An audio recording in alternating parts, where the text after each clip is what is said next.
हिंदुओं में सबसे बड़ी समस्या है कि भजन किसका करें, कैसे करें। इस बात को समझने के लिए हम आपको आज बताएंगे कि भजन किसका करें, कैसे करें। पहली बात, भजन का नाम सुनते ही बहुत लोग के मन में आता है कि जो भजन कीर्तन होता है वो वाला भजन, लेकिन ऐसी बात नहीं है। भजन का मतलब है, जैसे भजन शब्द को ही आप लेंगे, भजन, भागो मत, रुको, तो शरीर से नहीं, मन से, मन को रोको, मन को एकाग्र करने का नाम भजन है। इसी भजन के विषय में अनेक महापुरुषों ने बताया है। रामचरितमानस में भगवान कृष्ण कहते हैं कि अनित्यम असुखम लोकम इमं प्राप्य भजस्व। अनित्य और इस क्षणभंगुर मनुष्य शरीर को पाकर मेरा भजन कर। भगवान शिव कहते हैं अपना अनुभव, उमा कहूँ मैं अनुभव अपना, सत और भजन जगत सब सपना। केवल परमात्मा का भजन ही सत्य है, बाकी सारा जगत सपना है। उन्होंने अपना अनुभव बताया। तुलसीदास जी कहते हैं, सिद्धांत बताते हैं कि बार मथे घृत होए बर सिकता ते बर तेल और बिनु हरि भजन न भवतरिया। ये सिद्धांत अपने बालू मथने से, पीसने से तेल निकल आए, पेरने से, और पानी के मथने से घी निकल आए, ये असंभव कदाचित संभव हो जाए, लेकिन बिना भगवान के भजन के कोई पार नहीं पा सकता। भजन भगवान का ही किया जाता है, लेकिन कौन से भगवान का, सबसे बड़ी समस्या ये। हिंदुओं में बहुत प्रकार के देवी देवता हैं, अनेकों पद संप्रदाय हैं, अनेकों मत मतांतर हैं। ये सब लोग अपने अपने देवता, अपने अपने महापुरुष के भजन के लिए उपदेश दिया करते हैं कि यहाँ पे आओ कल्याण होगा। लेकिन हमारे जो मूल शास्त्र हैं, गीता और रामचरितमानस, इनके अनुसार भजन एक परमात्मा का। रामचरितमानस में बताया है कि व्यापक एक ब्रह्म अविनाशी, सत चेतन घन आनंद राशि, अष्टप्रभु हृदय अक्षत विकारी, सकल जीव जग दीन दुखारी। वह परमात्मा एक है, कण कण में व्याप्त है, एक से दो कभी नहीं हुआ, और उसी परमात्मा का भजन करना है। गीता में भी उसको कहा गया, ईश्वर सर्वभूतानां हृदय देशे चतुष्टय। संपूर्ण प्राणियों के हृदय देश में रहता है वो परमात्मा। तो परमात्मा एक है, और ये बात गीता में बताई गई। गीता हमारा धर्मशास्त्र है। संसार में कोई भी व्यक्ति कहता है, किसी भी संप्रदाय के लोग कहते हैं कि परमात्मा एक है, तो वो गीता की बात कहते हैं, गीता के अनुयायी हैं। अब प्रश्न उठता है कि उस एक परमात्मा को कैसे खोजें और कैसे हम अपने मन को रोकें। कैसे? भजन का मतलब है मन को रोकना, मन को एकाग्र करना, और एकाग्र करके उस एक परमात्मा को खोजना जो हमारे सबके हृदय में रहता है। तो उस परमात्मा को प्राप्त करने के लिए चार प्रमुख माध्यम हैं। एक तो नाम है, एक रूप है, एक राम कथा और एक अनुभव। ये चार प्रमुख रूप से साधन है उस परमात्मा का भजन करने के लिए, उसे प्राप्त करने के लिए। सबसे पहला उसके लिए आया है नाम। जैसे भगवान ने कहा, तुलसीदास जी ने कहा कि नाम निरूपण नाम यतन से सो प्रगटक जी मूल रतन से। परमात्मा प्रकट होता है नाम के जपने से। लेकिन अब प्रश्न उठता है, कौन सा नाम जपें? तरह तरह के मंत्र लोग दिया करते हैं। जिस जिस संप्रदाय में जाओगे, वहां का विद्वान पंडित महात्मा आपको एक मंत्र दे देगा, किस नाम को जपा जाएगा भगवान प्रकट हो। तो वैसे परमात्मा अकथ अनामय नामन रूपा, उसका कोई नाम नहीं है, उसका कोई रूप नहीं है, क्योंकि नाम तो माता पिता रखते हैं। जब कोई पैदा होता है तो नाम रखा जाता है। परमात्मा तो अजन्मा है, वो जन्म मृत्यु से ऊपर है, तो उसका नाम कौन रखेगा? या हमारी समझ में आती है कोई वस्तु इंद्रियों से, आंखों से दिखाई पड़ती है, स्पर्श में आती है तो हम नाम रखते हैं। परमात्मा तो मन और इंद्रियों से परे है, उसका नाम कौन रख सकता है? तो फिर ये इतने नाम हैं शास्त्रों में बताए गए, ये किसके नाम है? अनेक प्रकार के जो मंत्र लोग देते हैं, ये किसके नाम है? ये वास्तव में भगवान का कोई नाम नहीं है, ये भगवान की विभूतियों का चित्रण है। जिस जिस महापुरुष ने परमात्मा के लिए भजन किया, मन को एकाग्र किया, उसने उसकी जो विभूति पाई उसका नामकरण कर दिया। जैसे सबसे पुराना नाम क्या है? ओम। इसी को हम लोग प्रणव कहते हैं। ये ओम जो है ऋषियों को ध्यान में भगवान ने बताया। ध्यानावस्था तदगतेन मनसा पश्यन्ति योगिनः। ध्यान में भगवान ने बताया, जब कोई गृह त्याग करके भगवान के प्रति समर्पित होके जंगल का रास्ता पकड़ा या गृह त्याग किया, तो भगवान ने उसको अनुभव में बताया कि ओम का जप करो। तो इसलिए जिन जिन महापुरुषों ने तपस्या की उनको भगवान ने कहा सबसे पहला नाम क्या है? प्रणव है। इसी को गीता में भी कहा कि ओम तस्य निर्देश हो ब्राह्मण त्रिविध स्मृता ब्राह्मणास्तेन वेदाश्च यज्ञाश्च वेता। ओम तत् और सत, ऐसा परमात्मा का नाम ब्रह्म के मुख से विस्तारित हुआ। भगवान ने बताया, जिसने भजन करना शुरू किया उसको बताया। तो जो नाम और रूप से रहित है उसका भी ऋषियों ने नाम जप किया, उसका भी रूप देखा। तभी तो भजन के 4 अंग हुए, नाम रूप लीला धाम। नाम रूप राम कथा और अनुभव, ये 4 अंग हो गए भजन के। तो नाम रूप से रहित है फिर भी नाम जपा। तो कौन सा नाम जपा? जो भगवान ने निर्देशित किया। किसको किया? जो भगवान के लिए सब कुछ छोड़ के चल दिया, उसको भगवान ने बताया कि ओम का जप कर। इसी ओम को प्रणव भी कहते हैं। ओम का मतलब होता है ओम माने वह परमात्मा, अहम माने आप स्वयं। परमात्मा नाम जपने से ही प्रकट होता है, तो नाम जपना पड़ेगा। तो सबसे पहला नाम है अनादिकाल से ऋषियों ने जपा, वो प्रणव। तो ओ माने वह परमात्मा, अहम माने आप स्वयं। अहम प्रत्येक जीव का कॉमन नाम है। किसी की वस्तु खो जाती है या रखी हुई है, कोई पूछे कि ये मोबाइल किसका है, तो जिसका होगा वो आके बोलेगा मेरा है, अपना नाम नहीं बताएगा, क्योंकि नाम माँ बाप ने रखा है और अहम उसका पहले से नाम है। कैसे? माया वश्य जीव अभिमानी, इस वश्य माया गुण। अभिमान जीव की संज्ञा है, अभिमान उसका प्राचीन नाम है, अनादिकाल से नाम है। अभिमान है तो जीव है, इसलिए अहम माने आप स्वयं।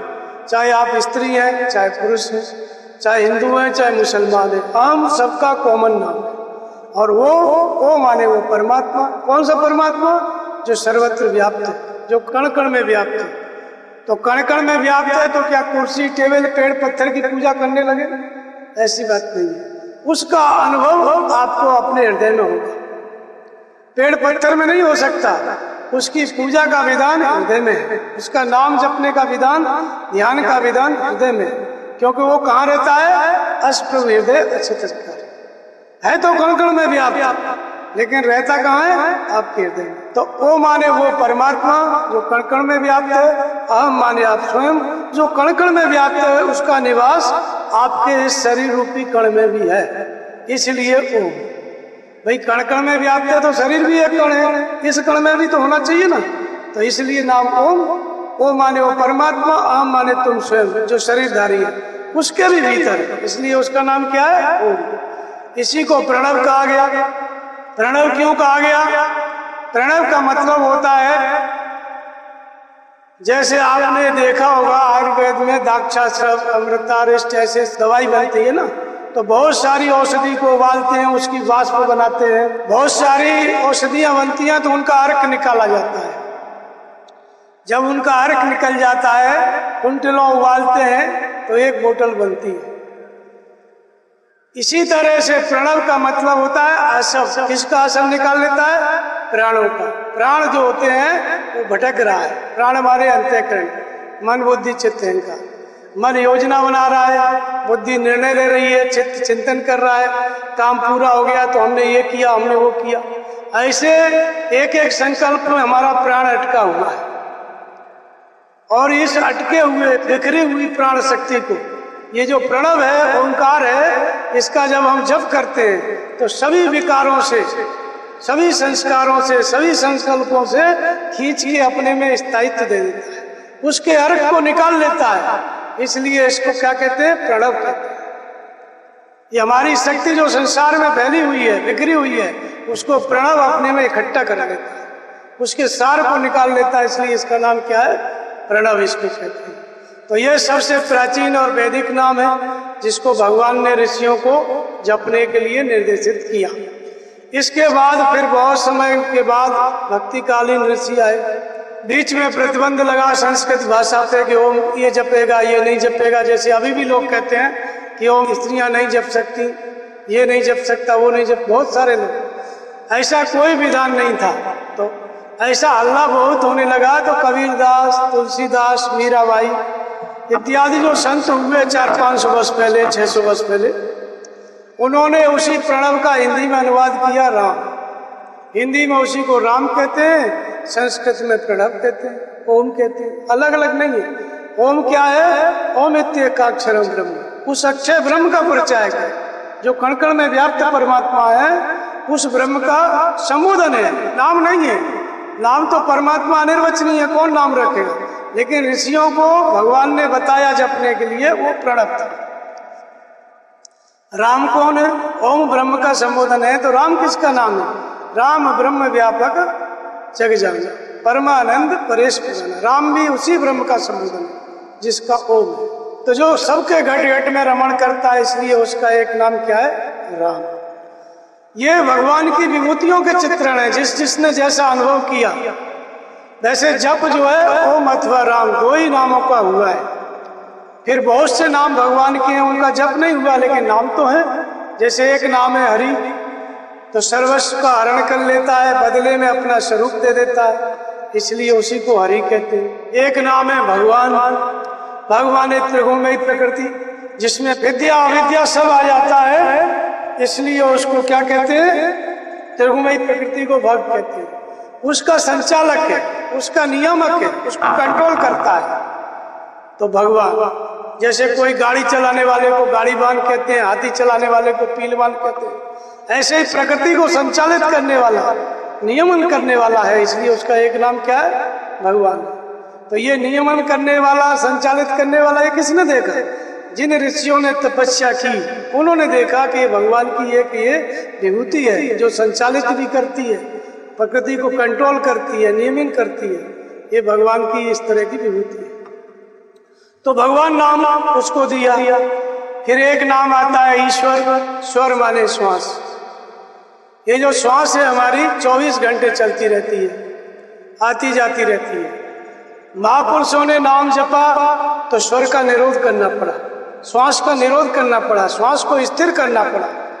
नाम जपते जपते स्वर के निरोध के साथ श्वास जब निर्विचार हो गई, श्वास सबकी चल रही है, लेकिन उसके अंदर पूरी सृष्टि घूम रही है। श्वास ऐसे ही नहीं चल रही है, आप लोग को पता ही नहीं है। जिस दिन आप श्वास देखोगे पता चलेगा इसमें सारी दुनिया घूम रही है। श्वास अंदर गई तो जन्म और बाहर गई तो मृत्यु।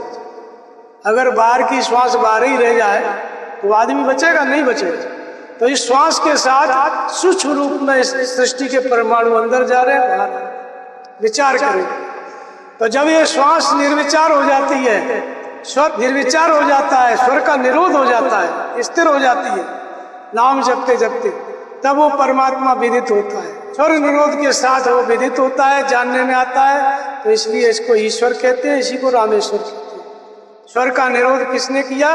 राम नाम ने किया। और राम किसका नाम है? जो स्वर निरोध के साथ जो सत्ता विदित होती है उसका नाम। तो जैसे ही नाम जपते जपते स्वर निरोध हुआ, श्वास निर्विचार हुई, तो रामेश्वर। इसलिए भगवान का एक नाम ये भी है, ईश्वर और रामेश्वर। इसके बाद फिर विभु, संपूर्ण विभूतियों से युक्त है, इसलिए उसको विभु कहते हैं। प्रभु सबका भरण पोषण करता है, इसलिए उसी को प्रभु कहा गया।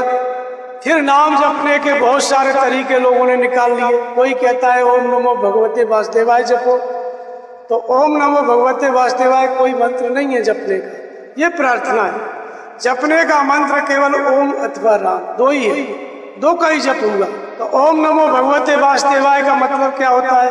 ओम शब्द से उच्चारित परमात्मा भगवान, जो वासुदेव माने श्वास, ये श्वास ही वासुदेव है, जिसका निवास है श्वास में, श्वास के निरोध के साथ जो विदित होता है। तो ओम शब्द तो परमात्मा का नाम पहले ही है, एक नाम ओम है, और दूसरा नाम क्या है? भगवते, ये भी एक नाम है, और वासुदेवाय ये भी एक नाम है। तीन नाम को जोड़ के प्रार्थना बना लिए, फिर कहते हैं लोग कि ये वाला मंत्र जपो। ये कहाँ मंत्र है? मंत्र तो बहुत छोटा होता है। मंत्र परम लग जास वश विधि हरिहर सुर सर्व, और महामत्त गजराज को वश कई अंकुश खर। मंत्र बहुत छोटा होता है जो श्वास में ढल जाए, क्योंकि अभी तो आप जीव से जपोगे, बाद में श्वास से जपना पड़ेगा। ये ओम नमो भगवते वासुदेवाय श्वास में कैसे जाएगा? श्वास 2.5 सेकंड में आगे चली जाती है, इसको तो पढ़ने में ही आधा मिनट लग जाएगा, 30 सेकंड 35 सेकंड, तो 2.5 सेकंड में कैसे ढलेगा? तो ये भी क्या है? तीन नाम जोड़ के एक प्रार्थना बना लिए, बोले ये भी मंत्र है, जपो। फिर लोग एक मंत्र बना लिए, ओम नमः शिवाय। तो ओम तो परमात्मा का नाम है ही है, और शिव भी परमात्मा का नाम है। अब शिव को ओम से जोड़ दिए, दो नाम एक साथ। अब किसी का नाम दो नाम लेके थोड़ी बुलाते हैं, दो नाम रखते हैं तो बुलाया तो एक ही नाम से जाता है, एक साथ दो नाम से तो बुलाएगा नहीं। तो ऐसे ही परमात्मा का एक ही नाम है ओम, लेकिन ये प्रार्थना लोगों ने बना ली, ओम नमः शिवाय। तो ये मंत्र जपने का नहीं है, ये केवल प्रार्थना है। फिर लोगों ने एक और मंत्र बना डाला, वो भी प्रार्थना ही है, जिसको हम लोग गायत्री कहते हैं। बहुत से लोग, संस्थाएं ऐसी हैं जो गायत्री का जप कराती हैं। बहुत से महात्मा लोग बोलते हैं कि इन्होंने गायत्री सिद्ध कर रखी है, तो गायत्री भी कोई मंत्र नहीं है जपने का। गायत्री की ऐसी कहानी है कि जब महर्षि विश्वामित्र भजन करने लगे तो वो 3 बार विचलित हो गए। अपनी बुद्धि से भगवान को पाना चाहते थे, तपस्या करके, संघर्ष करके, तो 2-3 बार अपना पथ से विचलित हुए। फिर उनको लगा कि मैं अपने बल से भगवान को नहीं पा सकता। तब उन्होंने समर्पित होके परमात्मा से प्रार्थना की। क्या प्रार्थना की? ओम भूर्भुवः स्वः तत्सवितुर्वरेण्यं भर्गो देवस्य धीमहि धियो यो न प्रचोदयात्। अब इस गायत्री मंत्र के नाम पे एक संस्था बनी थी श्री राम शर्माचार्य की, अब लुप्त हो गई धीरे धीरे, क्योंकि ये सब चीजें चलती नहीं है ना। जो मंत्र है उसी को जप के आप भगवान आपको मिलेंगे, दूसरा कुछ भी फैला दो, कुछ भी चला दो, भगवान नहीं मिलेगा। तो ये गायत्री मंत्र लोगों ने चला डाला। अब गायत्री कोई मंत्र थोड़ी है, एक प्रार्थना है, एक समर्पण है। किसका समर्पण है? विश्वामित्र का। जैसे आप भजन कर रहे हो और मन नहीं लग रहा है या विचलित हो रहा है, तो आप क्या कहोगे हिंदी में? हे भगवान जो तीनों लोकों में व्याप्त है, कण कण में व्याप्त है, मेरी बुद्धि को ठीक करो, प्रवेश करो कि मैं आपको जानूं। यही चीज संस्कृत में विश्वामित्र ने बोली। ओम शब्द से उच्चारित परमात्मा, वो अविनाशी तत्व जो हमारे हृदय में है। भूर्भुवः और स्व, पृथ्वी लोक में, स्वर्ग लोक में और पाताल लोकों में, तीनों लोकों में जो व्याप्त है। तत्सवितुर्वरेण्यं, वही एकमात्र वर्ण करने योग्य है, वही वर्ण करने योग्य है। जैसे अब वर्ण का मतलब होता है बाहर ब्याह शादी होता है, वरमाला पहनाते हैं ना वर वधू, ऐसे ही परमात्मा ही हमारे वर्ण करने योग्य है। जीवात्मा का वर कौन है? परमात्मा। वर माने श्रेष्ठ, वही चयन करने योग्य है। तो वरेण्यम भर्गो देवस्य धीमहि धियो यो न प्रचोदयात्। मेरी बुद्धि में प्रवेश करो, मेरी बुद्धि में ऐसी शक्ति दो, ऐसी क्षमता दो कि मैं आपको जानूं। अपने ही हृदय स्थित ईश्वर से विश्वामित्र ने प्रार्थना की। ये इतना लंबा छंद है। संस्कृत में की तो लोगों ने मंत्र बना दिया, गायत्री जपो, गायत्री का पाठ करो, गायत्री माता, गायत्री देवी बोलते हैं। तीनों देवता तीनों देवी इसमें है। अब इसमें तो कुछ नहीं है, तो एक प्रार्थना है, देवी देवता कहाँ से आ गए? तो ये भी एक प्रकार का छंद है, ये प्रार्थना, ये मंत्र नहीं है। मंत्र केवल ओम है। जितने भी मंत्र आप लेते जाओगे सब में ओम लगा हुआ है। शुरू में ओम लगा है और बाद में पूंछ लगा दिए दूसरी कुछ, ऐसे ऐसे मंत्र बना दिए। तो ये एक भ्रांति है। ऐसे ही विष्णु विश्व में अणु रूप में व्याप्त है, इसलिए विष्णु। प्रत्येक अणु में परमात्मा, इसलिए विष्णु। विष्णु पालन करने की शक्ति को कहते हैं भगवान की वह शक्ति जो योगक्षेम करती है, पालन करती है। तो ये हजारों नाम हो सकते हैं भगवान के, लेकिन जपने का नाम केवल ओम अथवा राम। अब प्रश्न उठता है इस ओम का जप कैसे किया जाता है, या राम नाम का हमको जप करना है तो कैसे करना है परमात्मा को पाने के लिए। तो उसको बताते हैं कि 4 प्रकार से नाम का जप होता है। बेखरी मध्यमा पश्चिंती पर। बेखरी का मतलब होता है व्यक्त होना, जैसे मैं बोल रहा हूँ आप सुन रहे हैं, ऐसे ही शब्द का नाम का उच्चारण ऐसे करो कि आप बोलो और दूसरा भी सुन सके, अगर है तो आवाज बाहर जाए। जैसे ओम ओम ओम, राम राम राम, 2 में से एक को चुनो, कभी ओम कभी राम, ऐसे भ्रमित मत हो, क्योंकि दोनों एक ही परमात्मा का नाम है, दोनों के द्वारा एक ही ईश्वर मिलता है। तो किसी भी नाम को चयन करके आधा घंटे का समय निकालो और नाम का जप करो, बोल बोल के करना बेखरी है।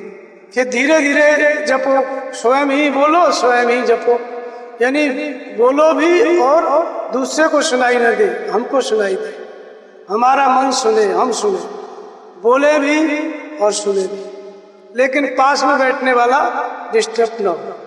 इसको कहते हैं मध्यम। धीमे धीमे बोला जाता है, उच्चारित किया जाता है, इसलिए मध्यम। इसके बाद तीसरा आता है पश्चंती।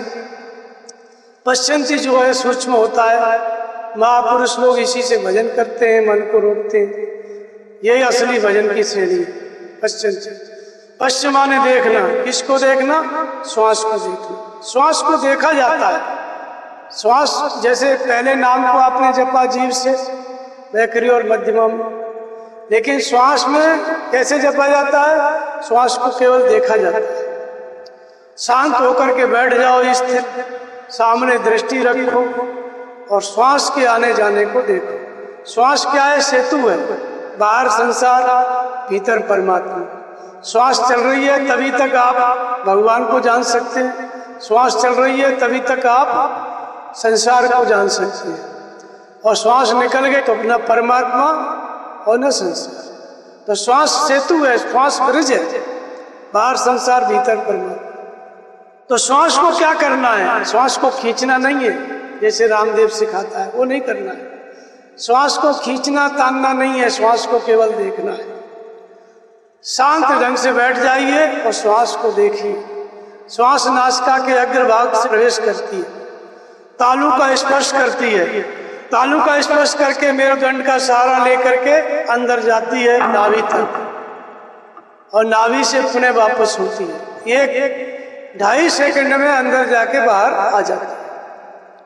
2.5 सेकंड में श्वास अंदर जाके बाहर आ जाती है। देखो इसका अवलोकन कर। पर श्वास को देखने वाली दृष्टि कौन सी? आंख से तो श्वास देख नहीं सकते, जीभ से बोल नहीं सकते, कैसे देखोगे? तो इसको कहते हैं सूरत। कबीर ने कहा है, मेरी सूरत सुहागिन जागे, का शोभत है मोह निशा में, उठ के भजनिया में लागे। मेरी सूरत सुहागिन जागे। कबीर कहते हैं सूरत सुहागिन जाग, उठ के भजन में लग। क्या सो रही है? तो सूरत कहते हैं मन की दृष्टि। मन की दृष्टि का मतलब है, जैसे आप सत्संग सुन रहे हैं, कान में कोई बोल दे कि जहाँ पर रख के आए थे सोना चांदी रुपया पैसा चोरी हो गया, तो आपको मेरी बात सुनाई नहीं पड़ेगी। सारा चीज, सारा दृश्य सामने होगा। वस्तु नहीं है, लेकिन वस्तु की आकृति आ जाएगी और मन लग जाएगा। इस दृष्टि को कहते हैं सूरत। भजन इसी दृष्टि से किया जाता है, क्योंकि ये मन की दृष्टि है, और इसी को सूरत कहा है कबीर ने। तो सूरत के द्वारा श्वास को देखा जाता है। श्वास कब अंदर गई उसको समझो, अंदर कितनी रुकी उसको समझो, कब बाहर आई उसको समझो, बाहर कितनी रुकी उसको समझो, इसका अवलोकन करो अच्छे से। जब इसके बाद भली प्रकार आना जाना समझ में आ जाए तो श्वास अंदर गई तो महसूस करना है, बोलना नहीं है। बहुत से लोग जैसे मैंने बताया कि श्वास से भजन करना है, तो घर जाके करने लगेंगे, श्वास खींचते समय ओ बोलेंगे और श्वास को खींचेंगे, और फिर बाहर छोड़ेंगे तो वो श्वास का भजन नहीं है, वो बेखरी है। आपको भ्रम होगा मैं तो श्वास से करता हूँ, जब आप बोलने लगे तो श्वास कहाँ रह गई? वो तो बेखरी हो गया ना। और श्वास को जब खींच रहे हो और काने से श्वास की आवाज सुन रहे हो, वो भी बैखरी हो गया। वो जो है पश्चंती नहीं है। पश्चंती में तो शांत मन से मन को दृष्टा बना के खड़ा करके श्वास के आने जाने को देखते हैं, अवलोकन करता है। कौन? मन। आंख नहीं करती, कान नहीं करता, मन करता है। जीव नहीं करती, केवल मन करता है।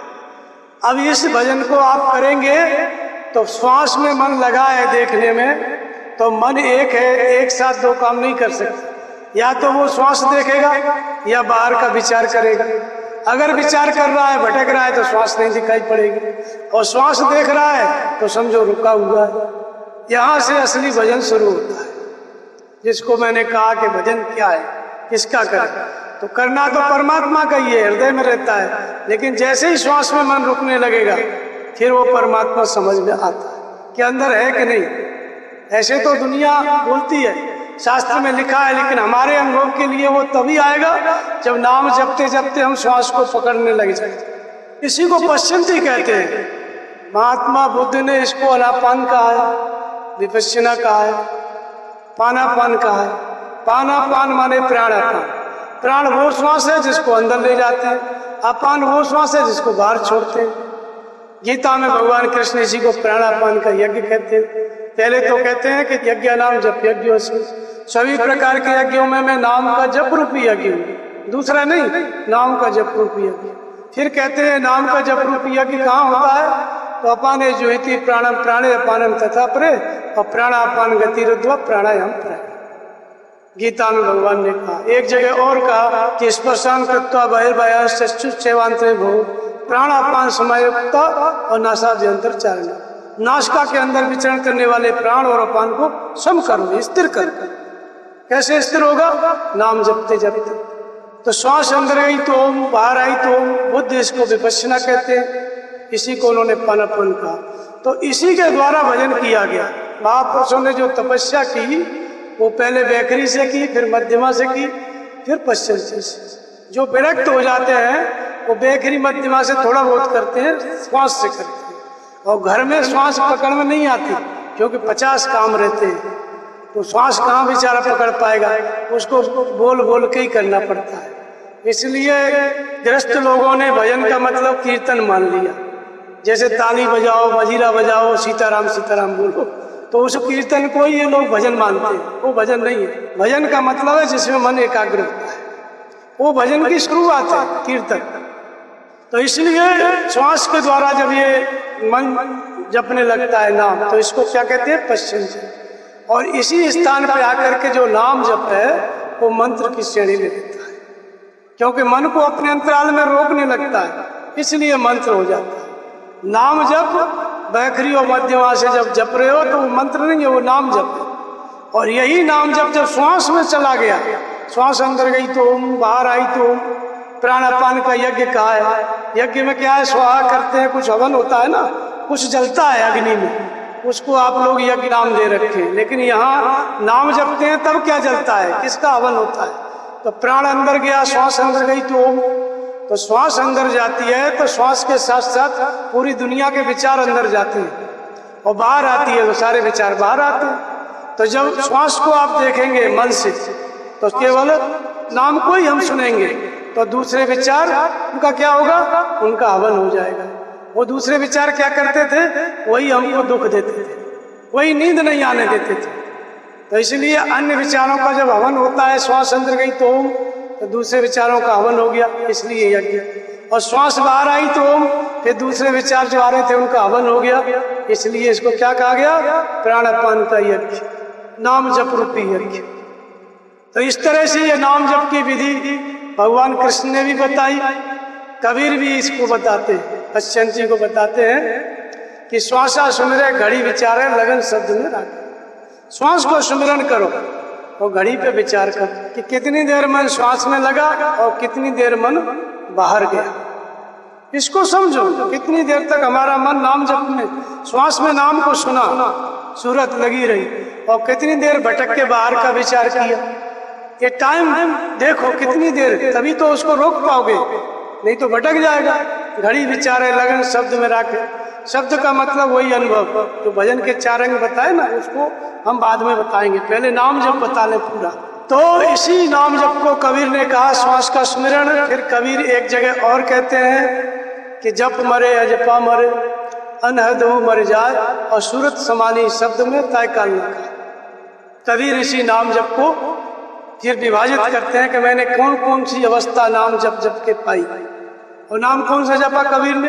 कबीर पंथी तो नए नए प्रकार के नाम मंत्र गढ़ लिए, सत साहिब क्या किया, लेकिन कबीर खुद कहते हैं कि रा और माँ के बीच में कबीरा रहा लुका है। रा और माँ, ये छोटे से 2 अक्षर के नाम में कबीर जो 3.5 हाथ का था वो छुप गया।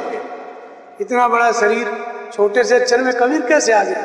लेकिन कबीर खुद कहता है कि लुका है, कबीरा रहा लुका है, छुप गए हम। वास्तविकता ये है कि जहाँ व्यक्ति का मन होता है वही उसका शरीर होता है। नाम जपते जपते जब कबीर की अवस्था आई, मन के निरोध काल की अवस्था आई, तो श्वास ऊपर गई तो रा और नीचे आई तो म, और बीच में कबीर का मन रुक गया। रा और म, इतने में कबीर का जो मन था वो स्थिर हो गया। तो मन स्थिर हो गया तो कबीर लुक गया, उसमें छुप गया। भाई किसी का भी मन स्थिर हो जाए तो आप समझ ही नहीं पाएंगे ये क्या कर रहा है, भजन कर रहा है क्या। बाहर से आपको लगेगा कि ऐसे ही बैठा है, कोई पागल बैठा है, ऐसे लगेगा, और वो अपना समाधि में स्थिर है। तो रा और माँ के बीच में कबीरा रहा लुका है। तो पहले कबीर कहता है कि पहले हमने नाम का जप किया। कौन से नाम का जप किया? राम नाम का जप किया। रामन रमस कौन दंड लगा, मर जाइए का करीबे भागे। कबीर कहता है राम नाम जप, अब आगे मर जाएगा तब क्या लेगा।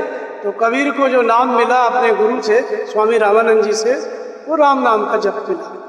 तो कबीर कह रहे हैं कि भाई हमने जपा, हमने नाम इतना जपा कि जप मरे अजपा मरे, अनहद हो मर जाए। खूब नाम का जप किया, बैखरी से किया, मध्यमा से किया, पश्चंती से किया, ऐसी अवस्था आ गई कि जप मर गया। ये नाम का जप कब तक चलेगा जीव से? जब तक ये पश्चंती में नहीं जाएगा। पश्चंती में जपने लग गए तो जीव से जपना बंद, मर गया कि नहीं मर गया। और पश्चंती का भी जप कब तक चलेगा? पश्चंती के बाद आती है परावाणी, उसी को कबीर ने अजपा कहा है। तो पश्चंती माने श्वास के द्वारा जपते जपते, श्वास में जब हम जपते हैं तो मन को खड़ा करना पड़ता है जपाने के लिए। श्वास अंदर गई तो मन देखेगा, बाहर आई तो देखेगा, और उसमें मन बोलेगा। श्वास अंदर गई तो ओम, बाहर आई तो ओम, चिंतन करेगा, वो ढालना पड़ रहा है। लेकिन आगे ऐसी अवस्था आ जाती है कि संत रैदास कहते हैं कि अब कैसे छूटे राम रट लागे। हमारी समस्या है कि नाम जपते हैं मन भाग जाता है। रैदास की समस्या है कि मन हटाने से नहीं हट रहा है, चारों तरफ बाजे बज रहे हैं फिर भी मन नाम जप रहा है, कुछ भी सुनाई नहीं दे रहा है, नाम जप सुनाई दे रहा है। ये अवस्था रैदास की थी। इसी को अजपा कहा, इसी को परावाणी कहा। तो कबीर कहता है कि जप मरे, हमने जप किया बेखरी से, मध्यमा से, पश्चंती से, लेकिन परावाणी में जाके वो जप मर गया। जप मर गया तभी तो अजपा आई। अजपा का मतलब है हम न जपें फिर भी जाप हमारा पीछा न छोड़। जपते जपते ऐसी अवस्था आ गई कि जागत में सुमिरन करे और सोबत में लोलाए, सूरत डोर लागी रहे तार टूट न जाए।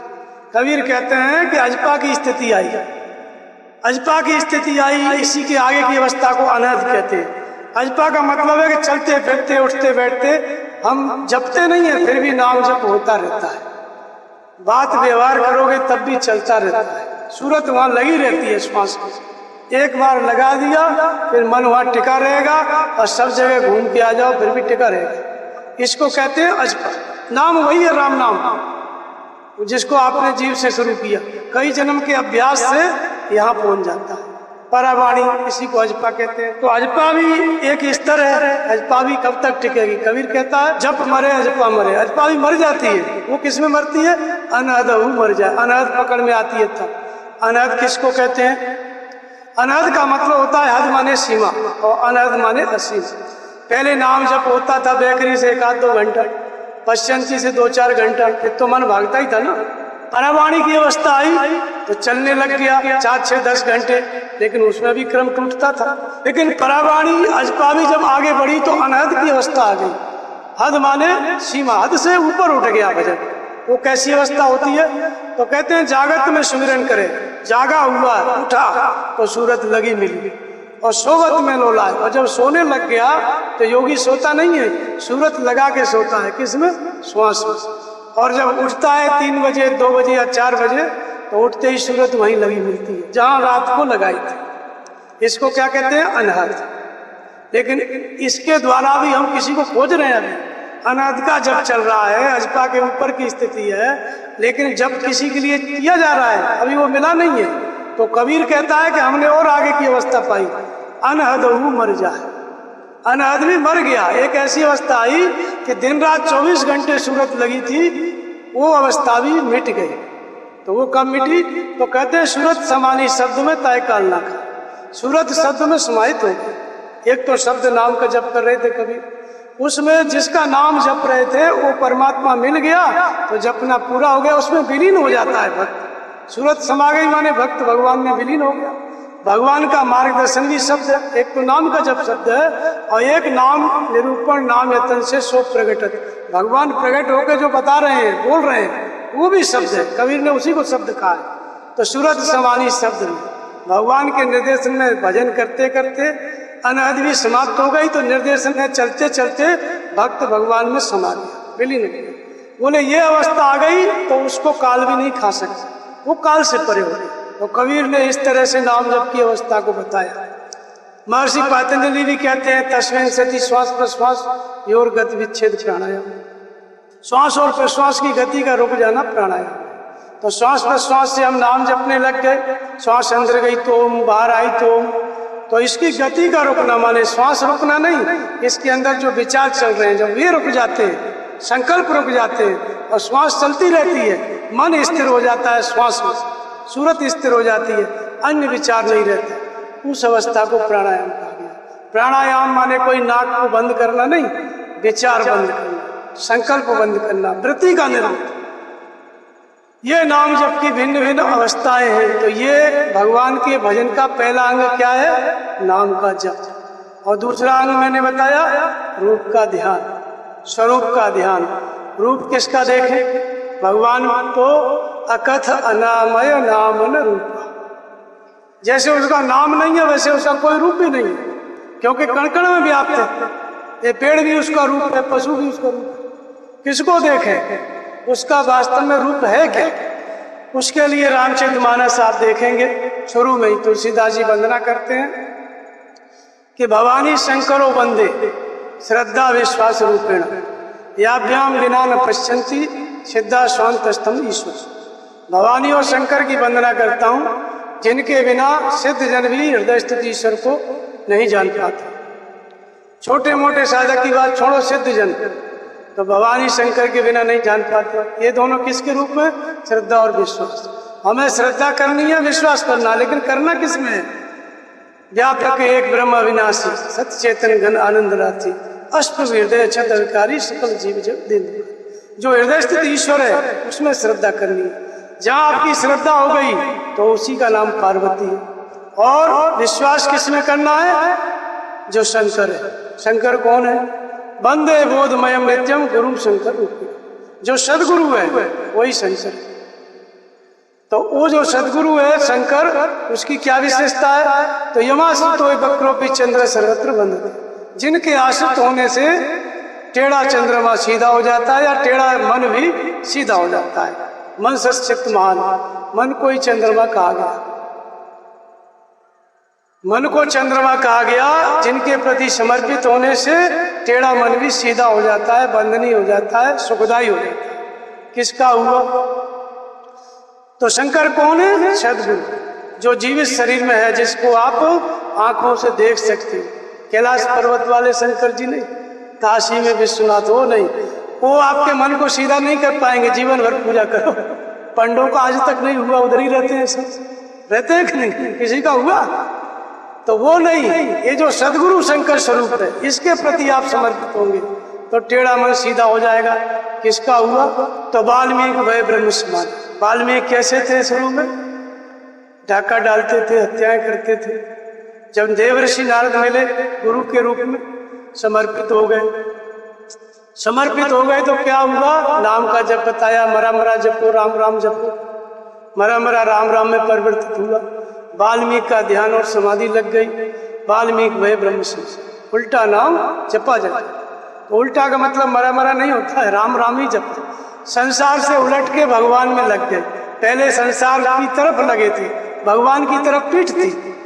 लेकिन जैसे ही सदगुरु मिले, उनके प्रति समर्पित हुए, नाम जप की विधि बता दी, टेढ़े मन को सीधा करने का उपाय बता दिया, तो बंदनी हो गए, ब्रह्म ऋषि हो गए। तो ये जो शंकर स्वरूप है सदगुरु, ये संसार में सदा रहते हैं, ये मनुष्य शरीरधारी होते हैं। और भगवान शिव जिनका मंदिर बनाया वो कौन थे? वो पुराने सदगुरु, अनादिकाल से हुए हैं ना। सबसे पहले सदगुरु भगवान शिव थे। सबसे पहले सदगुरु कौन थे? भगवान शिव। इसलिए उनको आदि योगी कहा जाता है। तो उनका हम सम्मान करें, पूजा करें, आदर करें। लेकिन आज आपको सदगुरु की जरूरत है। तो बिन गुरु भवने तरे न कोई जो ब्रंच शंकर। आज गुरु चाहिए तो आज आप आंखों से जिसे देख सकते हैं वो आपको मार्गदर्शन करेगा, वो आपके मन को सीधा करेगा। पुराने नहीं, जिनकी मूर्ति पूजते हैं वो नहीं कुछ करेंगे, मूर्ति तो बोलेगी नहीं। आप उधर चले जाओ, चाहे कुछ भी मांग लो, जैसा जिसकी आदत में वही मांगेगा ना। डॉक्टर मांगेगा कि ज्यादा मरीज बढ़ जाए, तो किधर मन टेढ़ा हुआ हो तो दे देंगे, शंकर जी ऑर्डर लानी है भाई, चला जा, कल से दुकान अच्छी चलेगी। लेकिन टेढ़ा ही है, मन सीधा किधर हुआ बताओ? ऐसे वहां जाके जो मांगोगे वो मिल जाएगा, लेकिन कल्याण वहां से नहीं होगा। कल्याण कौन से सदगुरु से होगा?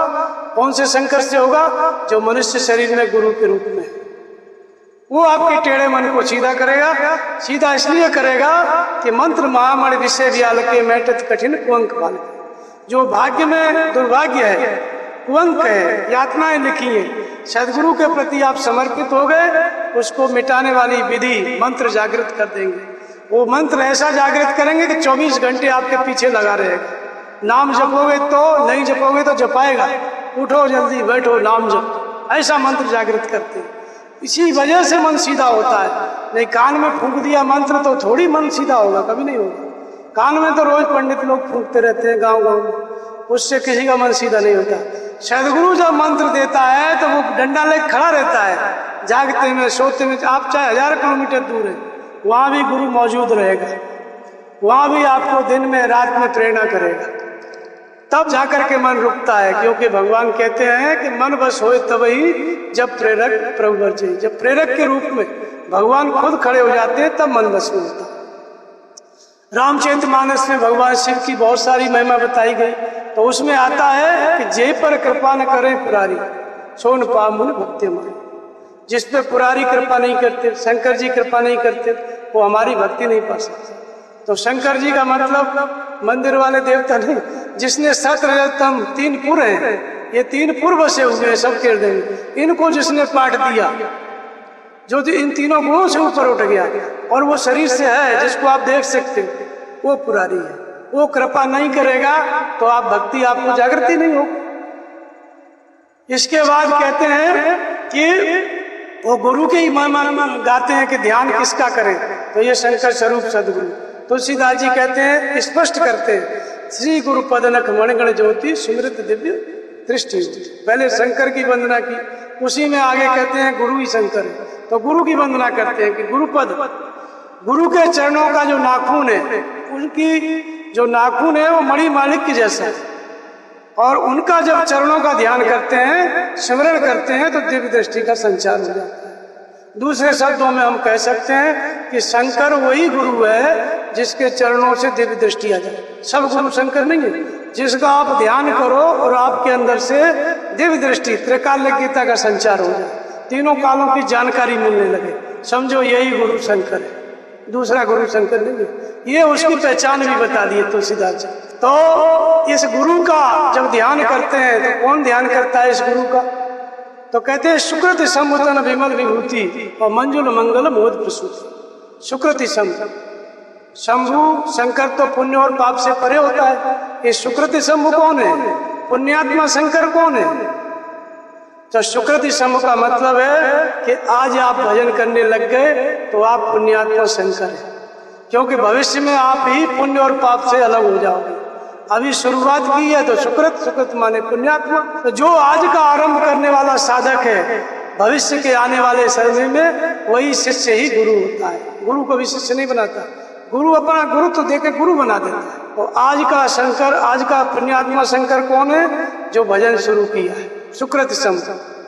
लेकिन ध्यान किसका कर रहा है? सुकृति संवतन विमल विभूति और मंजुल मंगल मोद प्रसूति। गुरु महाराज के चरणों की देन है। वो जो भजन करेगा पुण्यात्मा शंकर, किसका करेगा?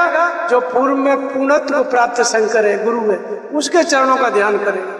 क्यों करेगा? क्योंकि वो पूर्ण हो चुके हैं, इसको पूर्ण होना है। तो जैसे 2000 का नोट भी नोट है और 500 रुपये का भी और 50 रुपये का भी, लेकिन सामान सबसे अलग अलग आएगा। तो पुण्यात्मा शंकर कैसा है? वो 50 रुपये का भी हो सकता है, 100 रुपये का नोट। और जो पूर्णत्व प्राप्त पुण्य और पाप से परे शंकर, वो जो 2000 वाला। तो इसी तरह से फर्क होता है, दोनों शंकर है। पुण्यात्मा मतलब जो चल रहा है। अब भजन करता जाएगा, गुरु के चरणों का ध्यान करता जाएगा, तो विभूति उतर आएगी। कौन सी विभूति? आशुतोष तुम और डर दानी, दान देने की क्षमता। विश्वनाथ उनका नाम है, संपूर्ण भूतों के नाथ हैं।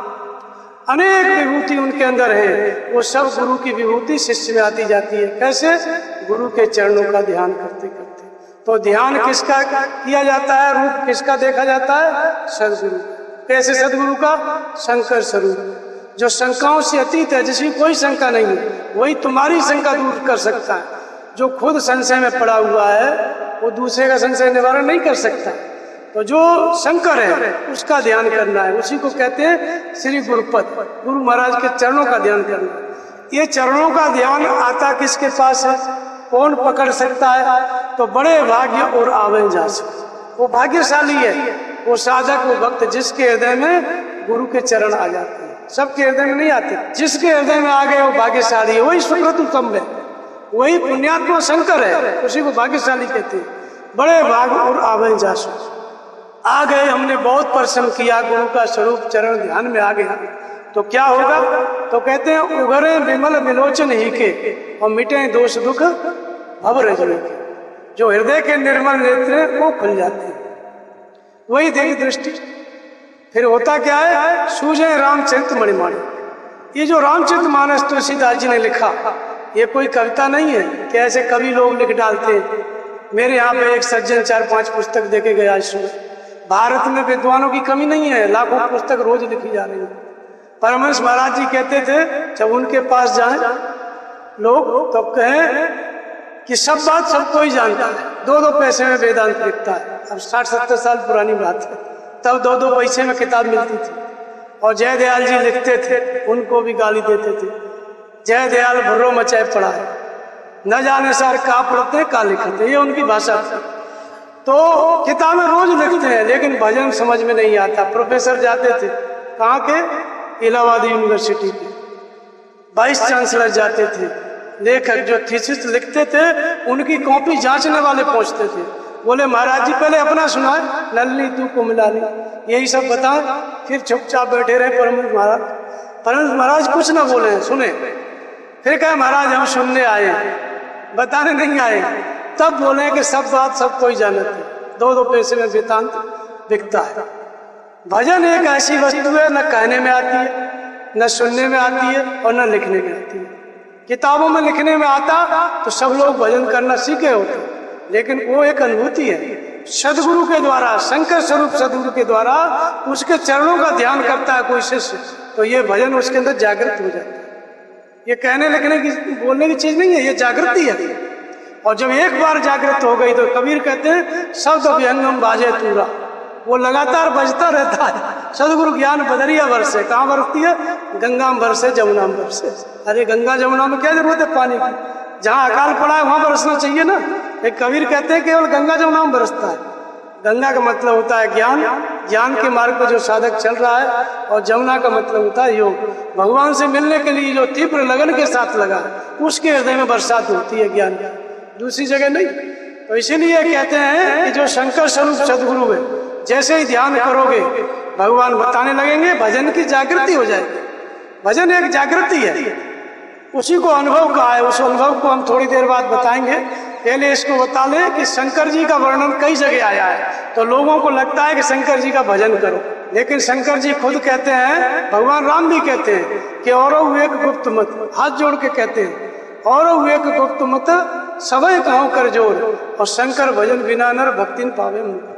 तो लोगों को लगा कि शंकर जी की पूजा करो तब भगवान मिलेंगे। बाहर मंदिर बना लिए, दोनों के मंदिर बन गए। लेकिन शंकर का मतलब होता है सदगुरु। जब तक सदगुरु के पास नहीं जाओगे, समर्पित नहीं होगे, तो जागृति नहीं होगी, भजन नहीं मिलेगा। उनका भजन करेंगे, भगवान मिल जाएंगे। बिन छल विश्वनाथ पद नेऊ और राम भक्त कर लक्षण। भगवान की भक्ति अपने आप मिल जाती है। भजन करते हैं हम शंकर जी का और भक्ति मिल जाती है राम की। यानी खाना आप खाओ, पेट हमारा भर जाए, ऐसी स्थिति है कि शंकर जी का भजन कर रहे हो, भक्ति किसकी मिल गई? राम राम। वास्तव में सदगुरु कभी जब भी गुरु बनाता है, सदगुरु का काम क्या है? भगवान की प्राप्ति करा देना। वो अपने से जोड़ेगा, शिष्य उसका ध्यान करेगा, लेकिन ध्यान करते करते वो कहाँ पहुंच जाएगा? वो भगवान को प्राप्त कर लेगा। गुरु से कोई मतलब, धीरे धीरे गुरु अलग, गुरु ने चेला पुरुष अकेला। वो जो शिष्य था वो खुद ही गुरु हो जाएगा। ये उनका तरीका है। ऐसा नहीं है गुरु का ध्यान करते रहे और चेला अभी वो चेला ही रह गया, भगवान मिले ही नहीं। वो भगवान की प्राप्ति करा देते हैं। इसलिए शंकर जी का आप भजन करोगे तो भगवान मिलेंगे। बीच में भ्रांति आ गई, शिव भक्त और राम भक्तों में झगड़ा। तुलसीदास जी ने लिखा कि शंकर प्रिय मम द्रोही, शिव द्रोही मम दास, और सो नर करे कलप भर घोर नरक में दास। कोई कोई होता है शंकर माने सदगुरु और राम माने परमात्मा, जो हृदय में रहता है अक्षत अधिकारी व्यापक ब्रह्म, उसी का नाम राम है। सदगुरु कौन है? जिसने उस व्यापक ब्रह्म को जान लिया, जो इस मनुष्य शरीर में है और जान करके तुम्हारे सामने है, वो शंकर है। और जिसको जाना है वो राम है। अब इसमें से क्या होता है, बहुत से लोग सोचते हैं कि हमारा तो परमात्मा ही गुरु है, गुरु बनाने की कोई जरूरत नहीं है, भगवान ही गुरु है। वो गुरु के नाम पर बिदक जाते हैं, भड़क जाते हैं, गुरु मत बनाओ, सब ऐसे ही है, सब बेकार है। केवल भगवान को ही गुरु मान लो। हमने तो विष्णु को ही गुरु मान लिया, हमने तो इसको ही गुरु मान लिया। ऐसे करके लोग गुरु नहीं बनाते और गुरु से मतलब नहीं रखते, भगवान ही भगवान जपते। तो कहते हैं तुलसीदास जी कल्याण नहीं होगा। ये भगवान राम बोल रहे हैं कि शंकर प्रिय मम द्रोही शिवदास, कि शंकर का तो प्रिय है, गुरु को तो मानता है, लेकिन भगवान को नहीं मानता। गुरु ही भगवान है, ऐसा बोलता है। और कोई कोई लोग ऐसे हैं कि भगवान ही गुरु है, गुरु की क्या जरूरत है, गुरु को नहीं मानते, भगवान को ही अपना गुरु मान के भजन करते हैं। उनका भी कल्याण नहीं है। केवल गुरु को मानोगे तब भी उद्धार नहीं होगा, जन्म लेना पड़ेगा। और केवल भगवान को मानोगे तब भी उद्धार नहीं होगा। तो किसको मानना है? दोनों को मानना है। दोनों को मानने का मतलब नहीं है दोनों की अलग अलग पूजा करनी है। जब आप गुरु का ध्यान करेंगे तो भगवान तक पहुंच जाओगे। कैसे पहुंच जाओगे? गुरु के ध्यान से दिव्य दृष्टि जागृत होती है, भगवान बताने लगते हैं, जिसको अनुभव कहते हैं। तो भगवान मार्गदर्शन करने लगते हैं, भगवान आज्ञा देने लगते हैं। जब तक भगवान की आज्ञा पालन नहीं करोगे, भीतर से जो गुरु बोल रहा है, तो आप आगे नहीं बढ़ पाओगे। केवल गुरु को देखते रहोगे, हर हर महादेव बोलते रहोगे, तो फिर आगे नहीं बढ़ोगे। भजन करना पड़ेगा, गुरु का भजन करना पड़ेगा, नाम जप करना पड़ेगा, भगवान की आज्ञा पालन करना पड़ेगा। तो भगवान को मानना मतलब भगवान के निर्देशन को समझना, और गुरु को मानना माने गुरु का ध्यान करना। वो निर्देशन, वो अनुभव गुरु से ही जागृत होता है। तो ये बात भगवान ने, तुलसीदास जी ने बताई कि दोनों को मानना पड़ता है। तो इसलिए शंकर का प्रिय और राम का प्रिय, किसी एक का प्रिय एक का द्रोही, उसको कल्प भर नरक में जाना पड़ता है। यानी एक जन्म लेना पड़ेगा, भटक के फिर उसको दोबारा समझना पड़ेगा कि दोनों का करना है, फिर आगे बढ़ेगी गाड़ी। आरंभ का नाश नहीं होता है भगवत पथ में। आपने शुरू कर दिया तो नाश नहीं होगा जब तक आप भगवान से मिल नहीं जाओगे, तब तक। अब नाम हो गया और रूप हो गया। रूप किसका देखना है? गुरु का। कौन से गुरु का? जो शंकर स्वरूप है। गीता में भगवान कृष्ण कहते हैं कि ईश्वर सबके हृदय में रहता है।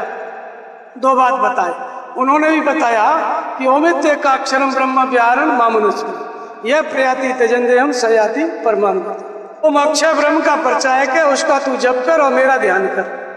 तो भगवान कृष्ण के ध्यान का मतलब क्या है? क्या उनके मंदिर बना ले? तो अपने स्वरूप की बात बताते हैं कि मैं कौन हूँ, मैं कहाँ रहता हूँ। तो कहते हैं कि अनेक जन्म नामंते ज्ञानवान व प्रपद्यते वासुदेव शर्मिति समात्मा सुबह। अनेक जन्मों में तपस्या करते करते जिसको ईश्वर की प्राप्ति हो गई, वो ज्ञानी मेरा स्वरूप। मुझे हटा दो, उसे बैठा दो, कोई फर्क नहीं। मंदिर बनाने की जरूरत नहीं। जो वर्तमान में ज्ञानी महापुरुष है शंकर स्वरूप, वही मेरा स्वरूप है, वही कृष्ण। उसका ध्यान करना, मेरा ध्यान करना है। और अध्याय 18 में कहते हैं कि ईश्वर सर्वभूतानां हृदय देशे जन्तिष्ठति ब्राह्मण सर्वभूतानि यंत्रारूढ़ं माया। ईश्वर कहाँ रहता है? संपूर्ण प्राणियों के हृदय देश में रहता है। तो हम शरण किसकी जाएं? तो कहते हैं तमेव शरणम गच्छ सर्वभावेन भारत तत्प्रसादात् परम शांति स्थानम प्रति शाश्वती। संपूर्ण श्रद्धा से हृदय स्थित ईश्वर की शरण जा, उसकी कृपा से तू परम शांति को प्राप्त करेगा। हम बाहर कुछ भी करते हैं, अनुष्ठान करते हैं शांति के लिए, और शांति का स्रोत क्या है? हमारे ही अंदर का ईश्वर।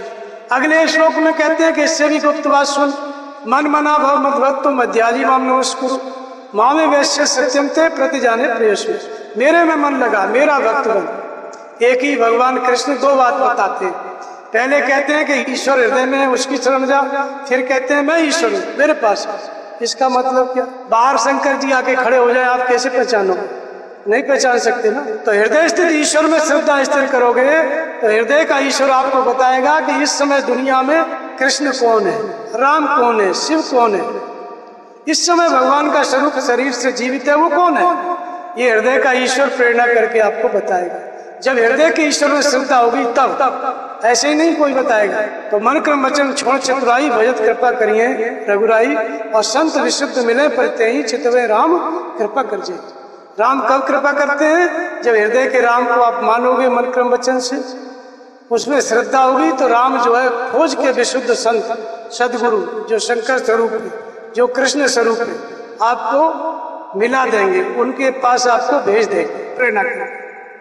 तो इसलिए ध्यान सदगुरु का, रूप किसका? सदगुरु का। भगवान कृष्ण भी यही कहते हैं कि ओम का जप कर, मेरा ध्यान कर। तो मेरा ध्यान, उनका ध्यान माने मूर्ति बनाना नहीं, उनके स्वरूप में जो आज स्थित है तत्वदर्शी, उसका ध्यान। गीता भी वही बात कहती है, रामायण भी वही बात कहती है।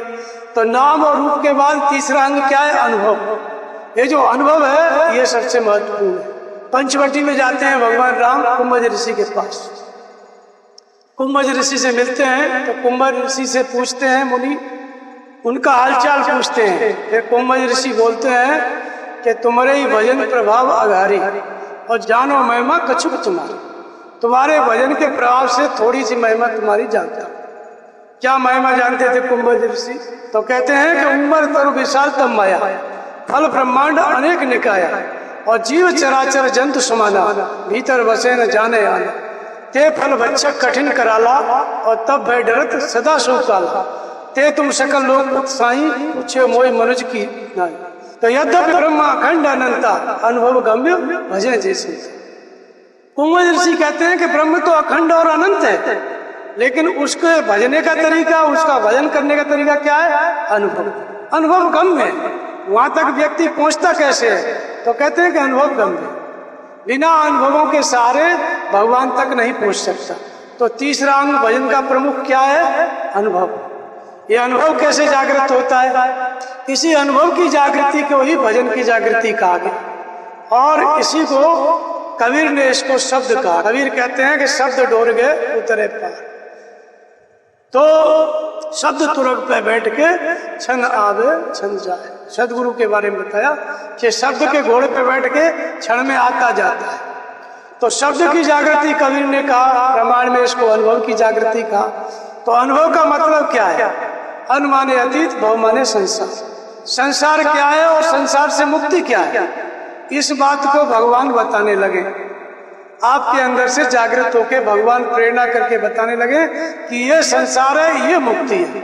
भगवान कब बताते हैं? जब आपकी एक परमात्मा में श्रद्धा हो गई, नाम जपने लग गए, सदगुरु की पहचान हो गई, सदगुरु मिल गए, उनके चरणों का जब आप ध्यान करने लगे, तभी उसको दिव्य दृष्टि कहा गया है, उसी को अनुभव कहा गया है, उसी को अविदित तत्व का विदित होना कहा गया, उसी को राम का जन्म कहा गया, और उसी को कबीर ने शब्द कहा।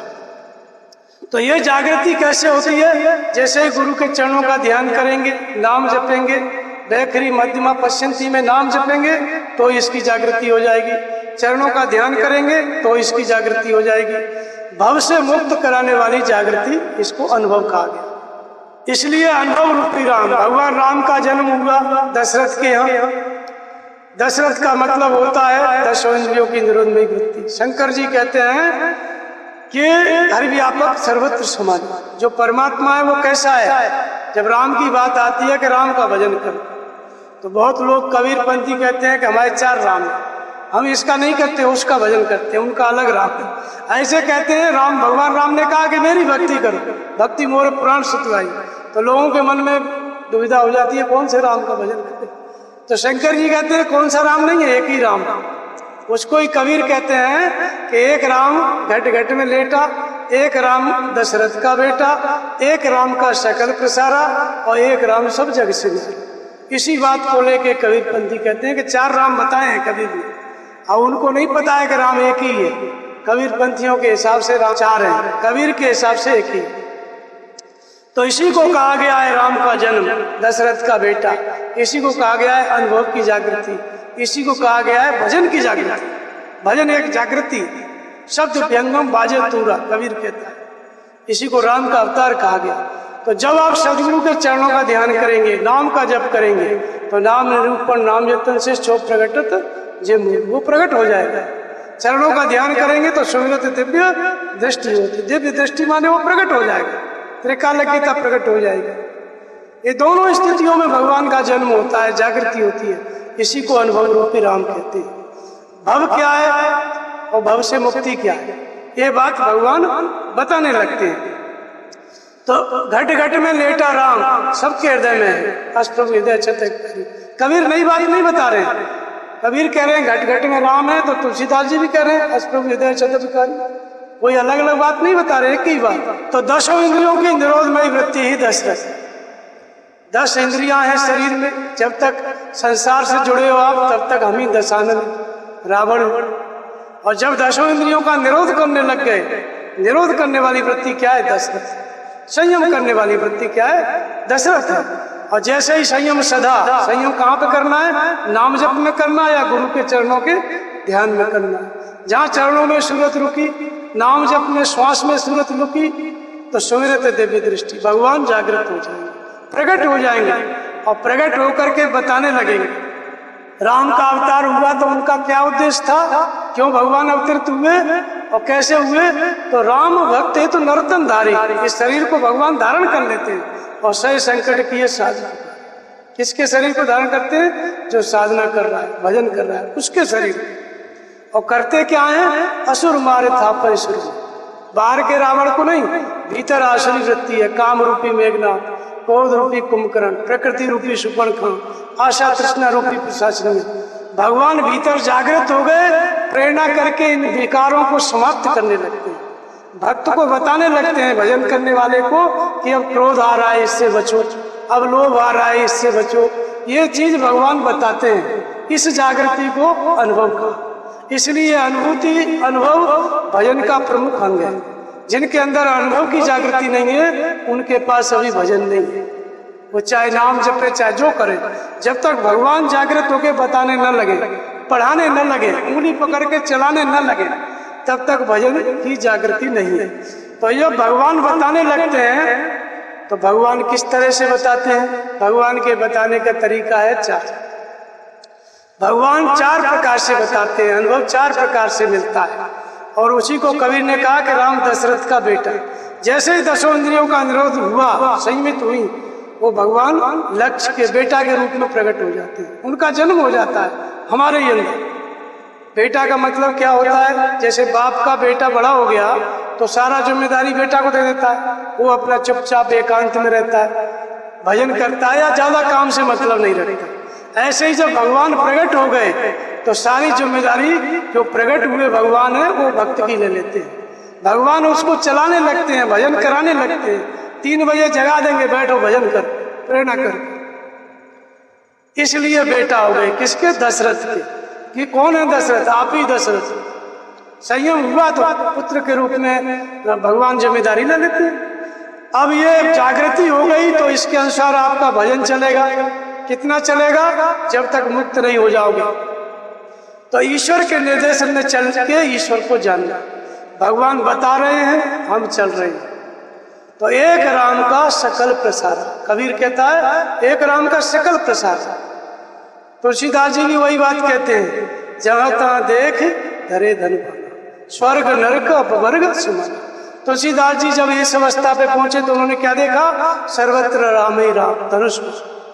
कबीर पहुंचे तो उन्होंने क्या देखा, एक राम का सकल प्रसाद, सब जगह राम को देखा। और फिर कबीरदास जी कहते हैं एक राम सब जग से न्यारे। इधर दिखाई पड़ा भक्त की जब अवस्था हो जाती है ध्यान की, समाधि की, परवाणी की, तो भगवान ही भगवान दिखते हैं सर्वत्र। और देखते हैं तो क्या होता है, जानत तुम्हें तुम्हें हो जाए। जानते ही वो खुद भक्त जिसने देखा वो भी भगवान का स्वरूप हो जाता है। तो जानत तुम्हें तुम्हें हो जाएगी। तो जब वो स्वरूप हो गया भगवान का तो एक राम सब जग से, वही राम है। चौथी अवस्था में वो संसार में रहता है भक्त, संसार से परे हो जाता है, वहीं रहता है लेकिन संसार का प्रभाव उस पर नहीं पड़ता, जैसे कमल कीचड़ में होता है लेकिन कोई प्रभाव नहीं। तो राम एक ही है, तुलसी का और कबीर का। पहले 10 इंद्रियों के निरोध के साथ उसकी जागृति, जिसको हमने अनुभव कहा, भव से मुक्त कराने के लिए भगवान प्रकट हो जाते हैं, असुरों का संहार करने के लिए भगवान प्रकट हो जाते हैं, वो जागृति अनुभव है। इसी को भजन की जागृति कहते हैं। और जब जागृत हो गए तो भजन कराएंगे। कब तक कराएंगे, जब तक विकार शांत नहीं हो जाएंगे, काम क्रोध राग द्वेष नष्ट नहीं हो जाएंगे, तब तक जो है ध्यान करो, नाम जपो।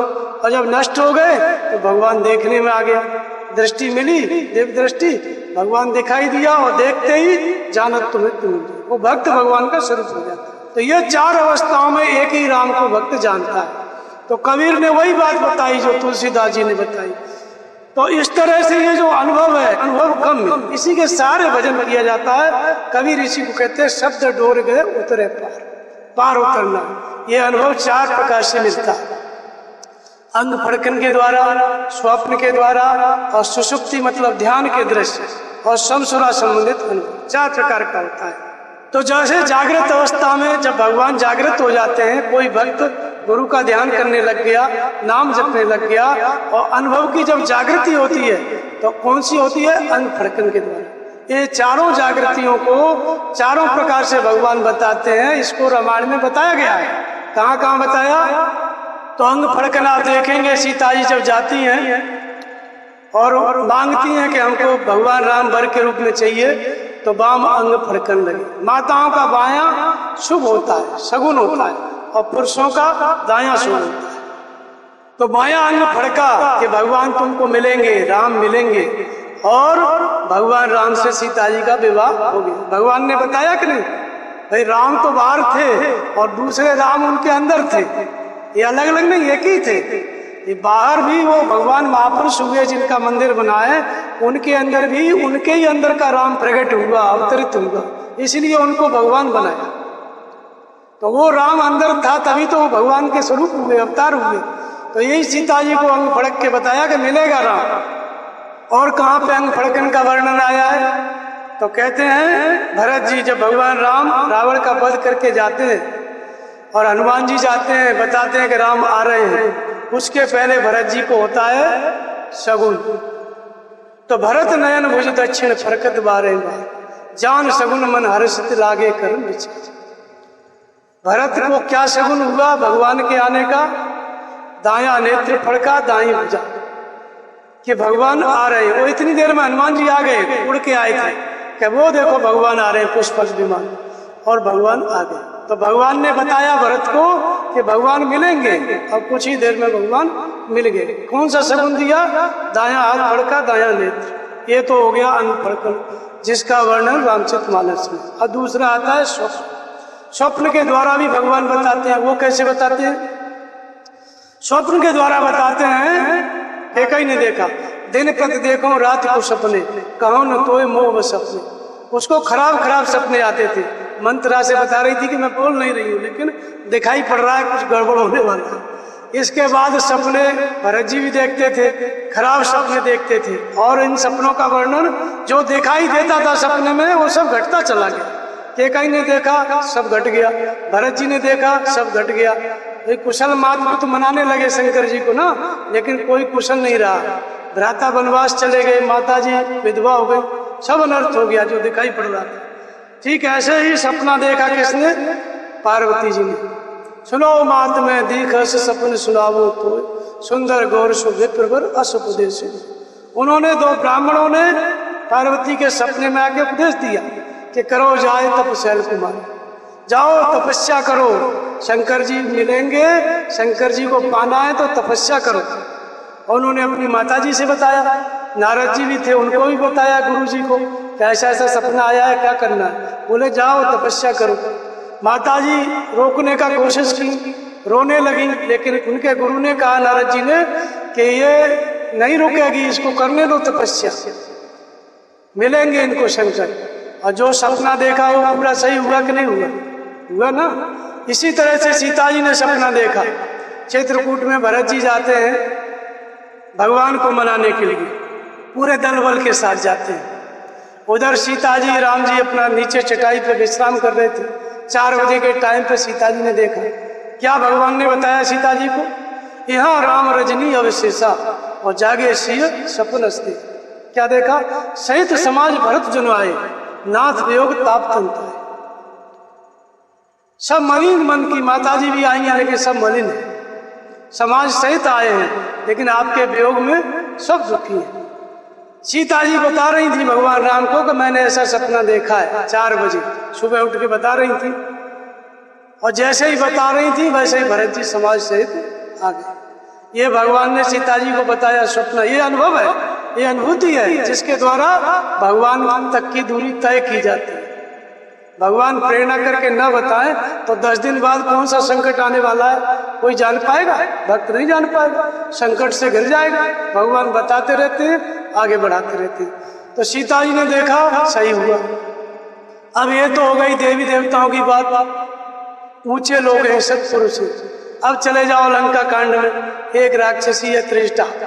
त्रिष्टा नाम राक्षसी एका, राम चरण व्रत निपुण विवेका। वो भगवान के चरणों में प्रेम करती थी। बाहर तो राम देखा ही नहीं था, लेकिन अंदर के राम में प्रेम था। जो हृदय में राम थे उनमें प्रेम था।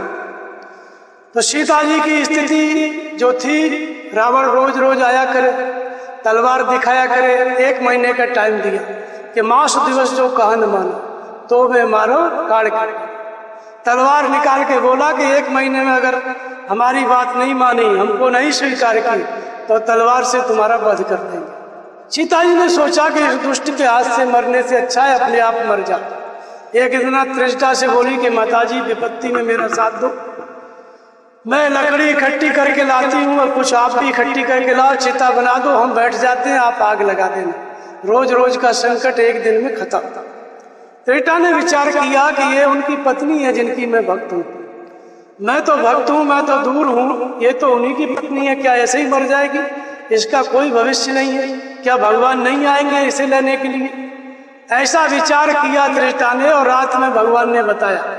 भगवान से दुश्मनी थी रावण की, लेकिन भगवान की भक्त थी त्रिष्टा, तो भगवान दुश्मन नहीं मानते भक्त को, वो राक्षसी थी। फिर भी सपने में बताया कि सीता जी को समझा दे, मरे मत, हम आ रहे। तो सपने और वानर लंका जारी, चात धान सेना संभारी, खर आरूढ़ नगन दशीसा, मुंडित सिर खंडित भुजबीसा, एवं दिशो दक्षिण दिश जाई, और लंका मनो विभीषण नगर फिरी रघुवीर। पूरा सपना, पूरा लंका का भविष्य एक सपने में त्रिष्टा ने बता दिया। सीता जी उठी, सुबह हुआ, सीता जी को बताया कि तू चिंता मत कर, भगवान आएंगे बंदरों के सहित, रावण मारा जाएगा। मैंने ऐसा ऐसा देखा है और मेरा सपना सत्य हुआ है, कभी झूठ नहीं हुआ है। तो ये थी भगवान की भक्त, थी राक्षसी लेकिन भगवान की भक्त थी। हमें लगता है राक्षस ज्यादा ज्ञानी होते हैं। राक्षस था रावण, उसने देवताओं को बंदी बना रखा था, झाड़ू लगवाता था, पानी भरवाता था, और आप लोग उनकी पूजा करते हैं। इन्हें रावण कितना विद्वान था कि वो जानता था देवताओं को भजन नहीं करना चाहिए, इनसे झाड़ू लगवाओ, वो झाड़ू लगवाता था, और आप लोग उनकी पूजा करते हो। तो कितना मनुष्य कितना अज्ञानी है। यानी राक्षस भी ज्यादा जानते थे कि इनकी पूजा नहीं करना है, परमात्मा की पूजा करना है। और हम लोग नहीं जानते हैं, अभी तक नहीं समझ पाए। यहाँ तमाम प्रकार के देवी देवता, ब्रह्म बाबा, डी माई, चौरा माई, क्या क्या सब है ना इधर, लोक देवता, उसी में उलझा रहता है पूरा समाज, भगवान को नहीं मानता। तो ये सपने में भगवान ने त्रिष्टा को बताया। इसी तरह से सुषुप्ति के दृश्य, ध्यान के दृश्य, ध्यान के दृश्य क्या है? ध्यान के दृश्य होते हैं, समाधि के दृश्य होते हैं। काकभूषुंडी ने देखा भगवान के उदर में प्रवेश करके, प्रवेश करते ही देखते हैं अगणित चतुरानन गौरी से। अगणित उड़गन रव रजनीसा, ये समाधि का अनुभव। अगणित लोकपाल जमकाला, अगणित भूधर भूम विशाल। ध्यान में चित्त स्थिर हुआ और सारी रील आ जाती है। शुरू में नहीं, जब परावाणी की अवस्था हो गई, प्राप्ति काल में भगवान मिलने की स्थिति में पूरा दृश्य आता है। पूरे ब्रह्मांड की अनेक पृथ्वी देखी, अनेक ब्रह्मांड देखे, अनेक सब कुछ देखे, सिद्धों के समुदाय देखे। अगणित भूधर भूम विशाला, एक पृथ्वी नहीं अनंत पृथ्वी देखी, जिसको वैज्ञानिक कहते हैं कि इतनी पृथ्वी है, 30 लाख इतनी। अरे काकभूषण जी ने पहले ही देख लिया कि कितने सूर्य कितनी पृथ्वी। कहाँ देख लिया? समाधि में। चित्त जब समाधिस्थ होता है, समाधि माने गड्ढा खोद के मरे आदमी को गाड़ना नहीं, जीवित अवस्था में चित्त ध्यानस्थ होता है तो भगवान दृश्य प्रस्तुत करते हैं। इसको कहते हैं समसुरा संबंधित अनुभव, समाधि का अनुभव। समाधि काल में जब भगवान मिलने वाले होते हैं तो सारा दृश्य आता है। बुद्ध को आया, बुद्ध जो है जब अंतिम काल आया, प्राप्ति काल आया, तो लेट गए एक पीपल के पेड़ के नीचे, ध्यानस्थ था चित्त। दिखाई पड़ा कि उनका शरीर इतना बड़ा हो गया है कि हिमालय में सिर रखा हुआ है। सिराना कौन बना, तकिया कौन बना? हिमालय। और पैर कहाँ चले गए? लंका के आगे समुद्र में। इतना लंबा शरीर हो गया और दोनों हाथ, इधर का संसार इधर का संसार, इतना बड़ा शरीर उनको दिखाई पड़ा समाधि। उसका मतलब भी वो समझ गए। जब पूछा उनके शिष्यों ने कि बनते इसका मतलब क्या है, बोले इसका मतलब यह है कि हमको यहाँ तक लोग मानेंगे, चीन तक मानेंगे, बर्मा तक मानेंगे, इधर श्रीलंका तक मानेंगे, ये इसका मतलब है। ये इसलिए ऐसा दृश्य आया है। फिर उसी समाधि में उनको दिखाई पड़ा कि रंग बिरंग के पक्षी उड़ उड़ के चारों दिशाओं से उनके पास आके बैठ रहे हैं। तो बोले बनते इसका मतलब क्या है? शिष्यों ने पूछा जब बात हुई तो बोले इसका मतलब यह है कि तरह तरह के लोग साधु बनने आएंगे हमारे पास। सारा भविष्य वर्तमान सब समाधि में आया, बुद्ध को आया। यही बात जो है काकभूषण जी देखते हैं, कौशल्या देखती हैं। भगवान राम का जन्म होता है तो रोम रोम प्रति लागे कोट कोट ब्रह्मांड। भगवान का विराट रूप देखा कौशल्या ने तो क्या देखा? रोम रोम प्रति लागे कोट कोट ब्रह्मांड, करोड़ों करोड़ों ब्रह्मांड भगवान के एक रोए में टंगे हुए हैं। और फिर कौशल्या कहती है कि ये कैसा मेरा पुत्र है, ये शरीर से नहीं पैदा हुआ है। वो तो कह रही है कि ममूर सुवासी ये उपासी। मुझे इसलिए हंसी आ रही है कि इतना बड़ा परमात्मा वो पहले से ही मेरे अंदर था, ये तो अब प्रकट होगा, प्रकट होने से पहले ही था मेरे अंदर। ये कोई लड़का नहीं है, ये तो भगवान की अनुभूति है। कौशल्या को भी भगवान ने अनुभूति कराई। ऐसे ही एक जगह सती को कराया अनुभव।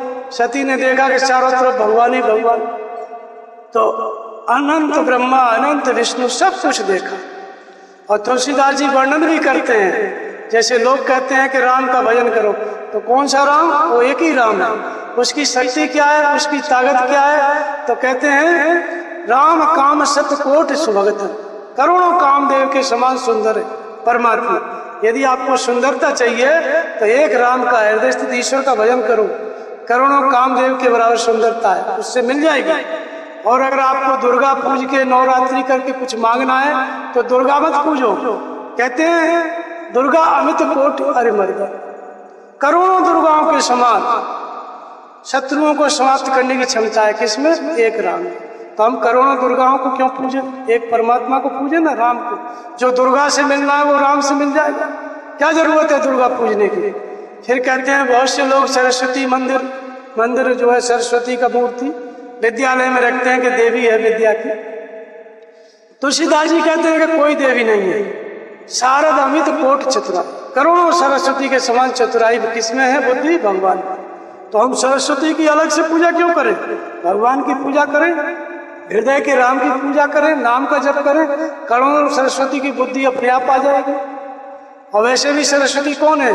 शारदार नाम सम स्वामी, वो काठ की कठपुतली है। सूत्रधार कौन है? राम सूत्रधर अंतर्यामी। सरस्वती कोई अलग से बुद्धिमान बुद्धिदाता नहीं, भगवान के सूत्र पे चलने वाली है।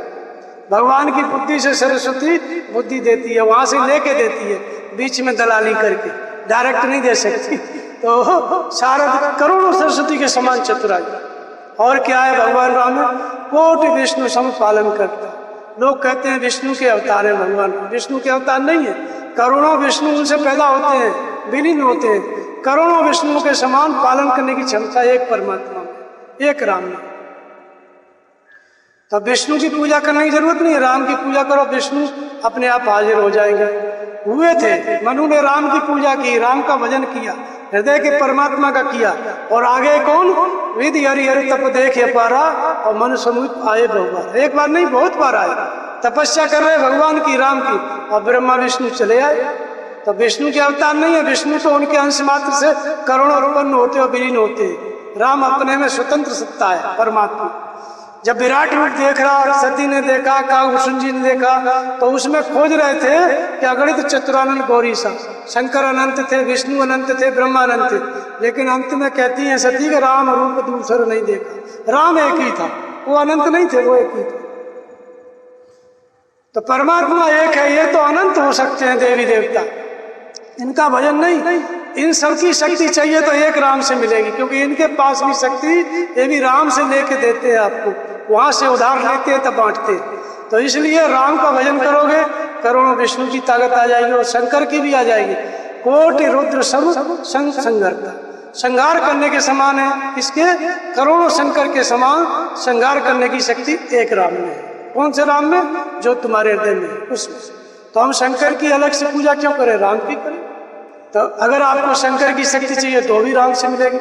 इंद्र का वैभव विलास, कोट शक्र सम विभव विलास, करोड़ों इंद्र के समान वैभवशाली है, तो इंद्र की पूजा करने की भी जरूरत नहीं, वो वैभव आपको राम से मिल जाएगा।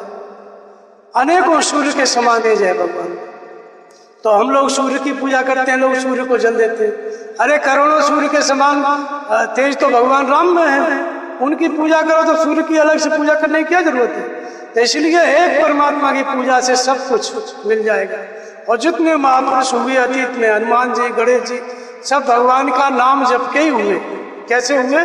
जपे हो पवन सुत पावन नाम अपने बस कर राखे, नाम का जप किया, भगवान को प्राप्त किया। और किसने जपा नाम? ध्रुव सगलान जपे हरि नाम पायो अचल अनुपम। ध्रुव ने नाम का जप किया, अचल स्थान पाया। प्रहलाद ने नाम का जप किया, भगवान की प्राप्ति की। नारद जाने वो नाम प्रताप जग प्रिय हरि और हरि हर प्रिय आप, भगवान के प्रिय हो गए। नारद ने जाना, क्या जाना? नाम का प्रताप। सभी महापुरुष नाम का जप किया, उल्टा नाम जपा जग जाने, सबने नाम का जप किया और ये लोग भगवान हो गए। नाम का जप करके पूजनीय हो गए। उसी नाम का जप आपको करना है, आप भी इनकी तरह हो जाओ।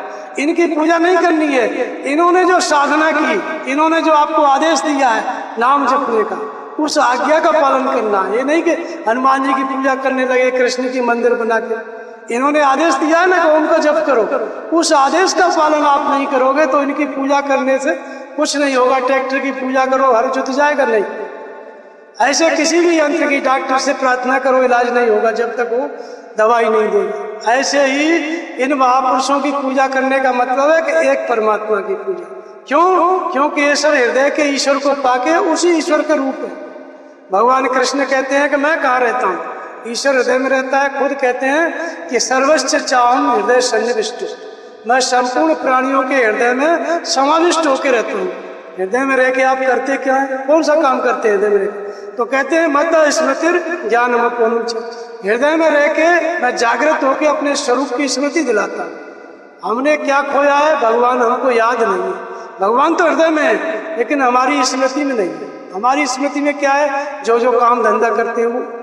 तो भगवान खुद जागृत होकर के हृदय से अपने स्वरूप की स्मृति दिलाता है, याद कराता है प्रेरक के रूप में। अब भजन कर, अब उठ, 24 घंटा मार्गदर्शन करके अंग फड़कन के द्वारा, स्वप्न के द्वारा आपको स्मृति दिलाए। ये काम किसका है? हृदय में बैठे हुए परमात्मा का। वेदांत कृत वेद वेदे, मैं ही वेद की अंतिम स्थिति का ज्ञाता हूँ। वेदांत कृत हूँ, वेद माने अविदित तत्व का वेदित होना। जब तक परमात्मा विदित नहीं हुआ तब तक वो मार्गदर्शन कर रहा है, हम उसको पढ़ रहे हैं। भगवान विदित होके बता रहे हैं, पढ़ा रहे हैं, हम पढ़ रहे हैं, तो ये वेद का अध्ययन हो गया। मार्गदर्शन में चलते चलते जब अंतिम संस्कार भी कट गया तो अंतिम स्थिति आ गई। अब विदित होने के लिए कुछ बचा ही नहीं, तो वेदांत, वेद का भी अंत, जानकारी का भी अंत हो गया। तो वेदांत कोई पुस्तक नहीं है, एक अवस्था है। तो इस तरह से भगवान के मार्गदर्शन में चल के भगवान को जानना। तो पहला था क्या? नाम का जप। दूसरा था क्या? सदगुरु के स्वरूप का ध्यान। और तीसरा अनुभव, भगवान की प्रेरणा, भगवान का मार्गदर्शन, कबीर ने शब्द कहा है। उस मार्गदर्शन में चल के ही हम नाम जप के द्वारा भगवान को जान सकते हैं। तो ये भजन का प्रमुख अंग है। चौथा है राम कथा, इसको कहते हैं ब्रह्म विद्या।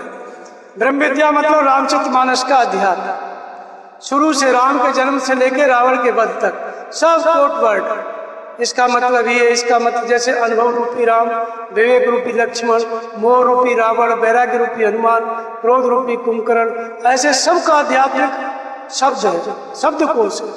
तो जो विरक्त महात्मा होते हैं 3 घंटे तक इसका मनन करते हैं। मनन करते करते मन स्थिर होता है। फिर रुके हुए मन को नाम जप में लगाएंगे, जिस गुरु के चरणों के ध्यान में लगाएंगे। इस तरह से ये रोज का भजन किया जाता है। 3 घंटे ब्रह्म विद्या का मनन, 3 घंटे नाम का जप, 3 घंटे गुरु के स्वरूप का ध्यान।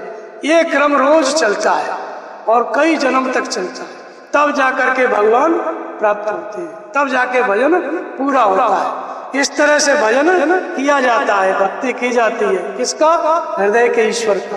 सारे महापुरुष शंकर जी, गणेश जी सब उसी ईश्वर के स्वरूप हैं। अगर आप हृदय के ईश्वर को मानते हो तो आपने सबकी पूजा कर ली, और अलग अलग आप कितनों को पूजोगे, कोई तो छूट ही जाएगा। तो इसलिए एक ईश्वर को मानो, सबकी हो जाएगी। तुलसी मूले से ये फूले फले अगाए। अलग अलग भगवान होते ही नहीं। ये तो समय पे होने वाले महापुरुष थे, आज नहीं है तो मूर्ति है। तो मूर्ति थोड़ी महापुरुष है, वो तो होके चले गए। आज आपको वर्तमान महापुरुष की शरण में जाना है। वही आपके लिए राम है, वही कृष्ण है, वही शिव है, वही बुद्ध है। तो वर्तमान महापुरुष की शरण में जाना, उनका भजन करना और नाम का जप करना, यही भजन की विधि है। बोलिए श्री शंकरदेव भगवान की जय।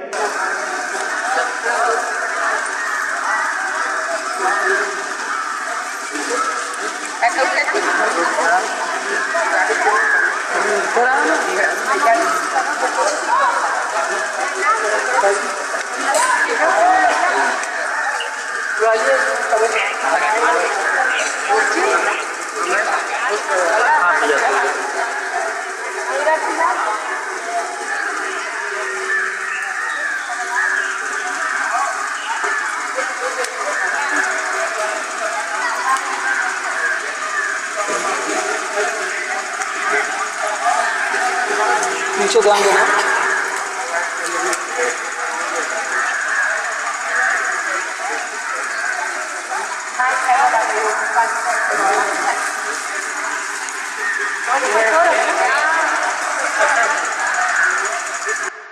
तो यार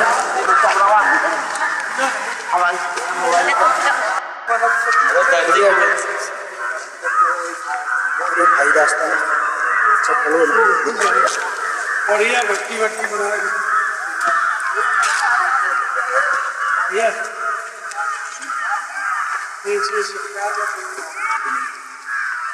अच्छा हमारे बाकी लोग ना उधर खा लो, सब हमारा विचार है ना। जी ना जी, आपके भोजन के बाद ही खाते हैं। इधर ही मंगा ले, नहीं तो हाँ इधर ही लाइट नहीं, इधर ही बैठ के खा ले। वहाँ